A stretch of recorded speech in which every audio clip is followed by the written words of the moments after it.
यह क्या तरीका हुआ भला, पहले बता देना चाहिए था। पता है ना कितना परेशान हुई।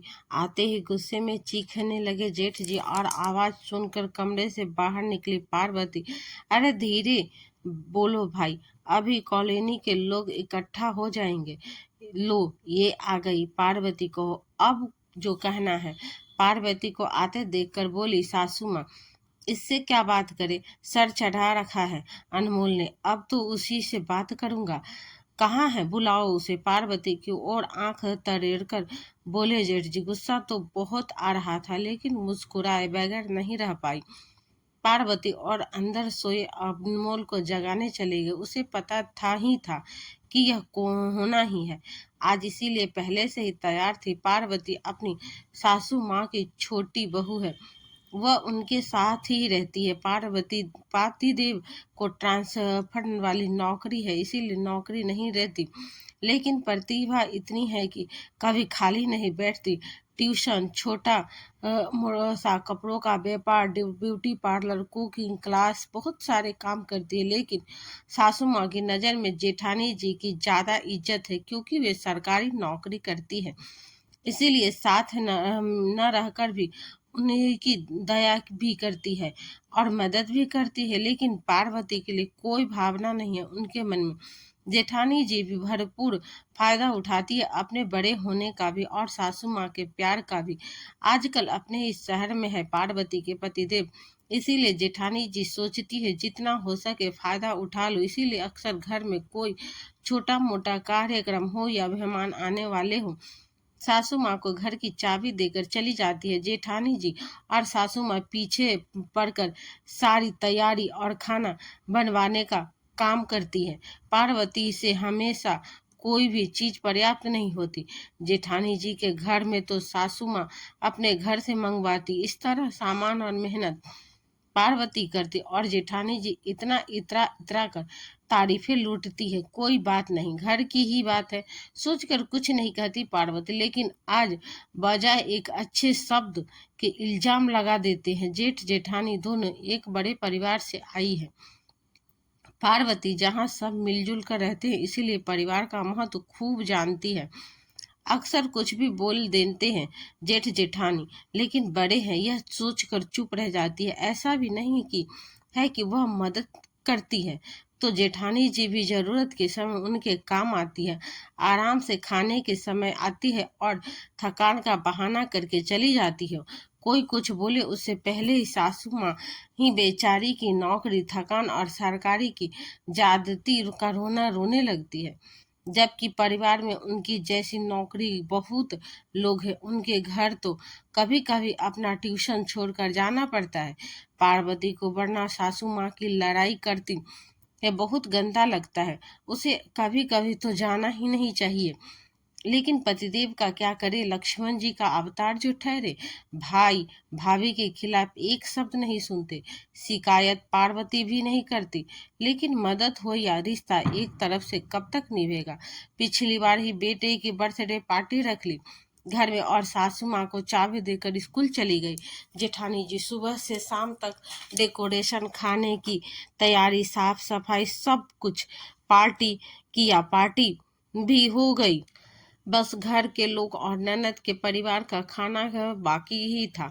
जेठानी जी फोन पर किसी से बात कर रही थी और अब सब इंतजार कर रहे थे, इसीलिए पार्वती खुद ही उनके कमरे की ओर चली गई बुलाने। क्या करूं, दुनिया भर के भूखे लोग मेरे हिस्से में आए हैं, कुछ हुआ नहीं कि खाने आ जाते हैं। मेरी देवरानी और उसका बच्चा तो ऐसे खाते हैं जैसे सदियों से भूखे हैं, नौकरी नहीं करती ना, इसीलिए सलीका कहाँ है, आएगा। इसीलिए मैं भी ज्यादा मतलब नहीं रखती, कुछ काम हो तो बुला लेती हूँ, खाने के बहाने तो काम कर जाती है। हंसते हुए बात कर रही थी जेठानी और पार्वती को लगा जैसे गर्म शीशा डाल दिया हो कानों में। जैसे तैसे खुद को संभाल कर दस्तक दी दरवाजे पर और बगैर कुछ कहे खाने का इशारा करके लौट आई। तभी चली जाना चाहती थी वहां से, लेकिन दीदी के परिवार के सामने तमाशा नहीं करना चाहती थी। ऐसी परिस्थिति में जिसने सहा हो वही जानता है कि गले से निवाला कैसे उतारा जाए। खैर जैसे तैसे निपटा कर आ गई, लेकिन अब ठान लिया कि कभी नहीं जाऊंगे वहां खाने के लिए, तो बिल्कुल नहीं। कल फिर कुछ था, वैसे ही उसे तो कभी कुछ कहती नहीं। जेठानी जी सासू माँ को ही चाबी और ऑर्डर दोनों देकर जाती है। कल भी कहकर चली गई और सासू माँ को एकदम से हरकत में आ गई। वैसे तो कोई काम नहीं करती सासू माँ, पार्वती करवाती थी, लेकिन नहीं, ऐसे समय में विशेष रूप से एक्टिव हो जाती हूँ। वो ऐसी देखकर समझ आ जाता है कि कुछ है। भनक तो लग गई थी, लेकिन अनजान बनी रही, क्योंकि उसे अपनी सहेली के घर जाना था, इसीलिए चुपचाप तैयार हो गई। कहाँ जा रही हो? जल्दी आ जाना, बेटे के घर खाना है शाम को। उसे तैयार देख सासू माँ ने कहा, आप लोग चले जाइएगा, मैं और चिंटू कहीं और जा रहे हैं। मेरी सहेली के बेटे का जन्मदिन है। पार्वती का उत्तर था, क्या तुम नहीं चलोगी? तो काम कौन करेगा? ये बात हुई भला? घर का कार्यक्रम छोड़कर दूसरी जगह चली जाएगी? माँ जी बड़बड़ाने लगी। उन्होंने मुझे तो कहा नहीं था माँ जी, नहीं तो बता देती। मेरी सहेली ने तो एक हफ्ता भर पहले से बोल रखा था। ठीक है, मैं चलती हूँ, आप उन लोगों को फोन करके बता देना, कहकर बच्चे के साथ निकल गई पार्वती। उधर फोन तो लगा नहीं और शाम को लौटे पति पत्नी तब तक सिर्फ दाल चावल भी हो पाई थी। माता जी, यह क्या है? अभी तक कुछ बनाया नहीं। पार्वती कहाँ है? आते ही गरजने लगे, जेठानी अपनी सहेली के घर गई है, यहाँ नहीं आ पाएगी। कोई बात नहीं, हम दोनों मिलकर बना लेते हैं।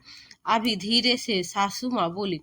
पता नहीं क्या इशारा हुआ, आंखों ही आंखों में, और कमरे में घुस गए दोनों। कुछ देर बाद बाहर निकल कर आए और तुम घर जाओ माँ, आज का प्रोग्राम कैंसल, पूरा मामला ही बिगाड़ दिया तुम्हारी बहू ने।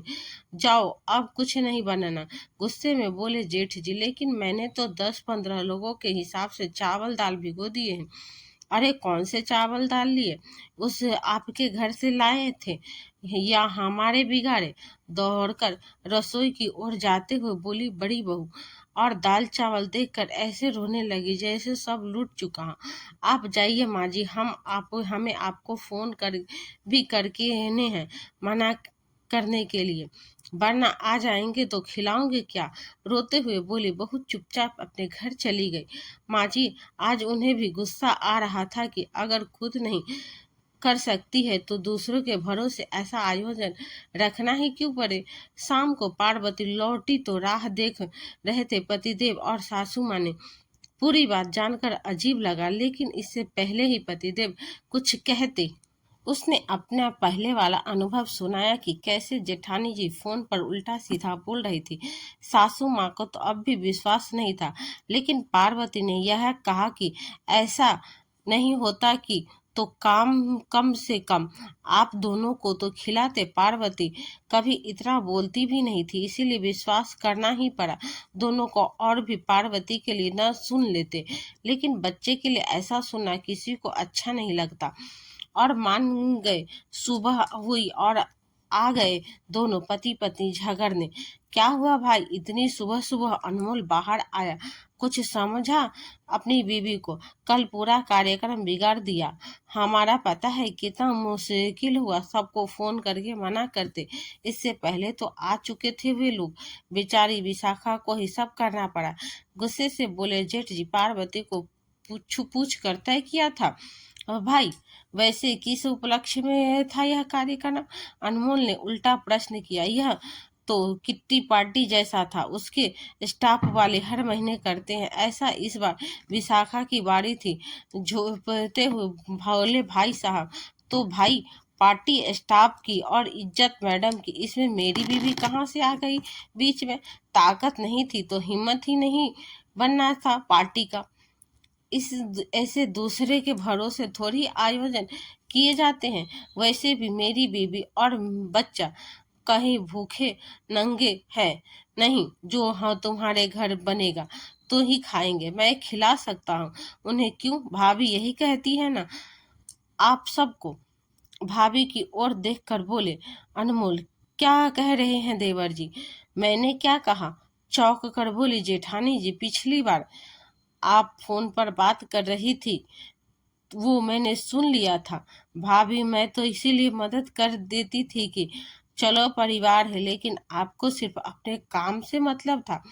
खुद ही देखिए, कल शाम नहीं हुआ तो अपनी सास को भी नहीं खिलाया आपके।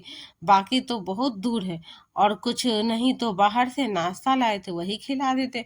माँ ही थी आपकी, कितना खा लेती। छोड़िए, यह आप माँ बेटे और बहू की बात है, मेरी नहीं। मैं तो बस यही कहना चाहती हूँ कि अब कभी मेरी अपेक्षा मत करना, ना खाऊंगी ना खिलाऊंगी। बहुत निभा लिया, अब नहीं, कहकर वापस अपने काम में लग गई। पार्वती गलती पकड़ी जाने पर कुछ नहीं बोल पाई। जेठ जेठानी और चुपचाप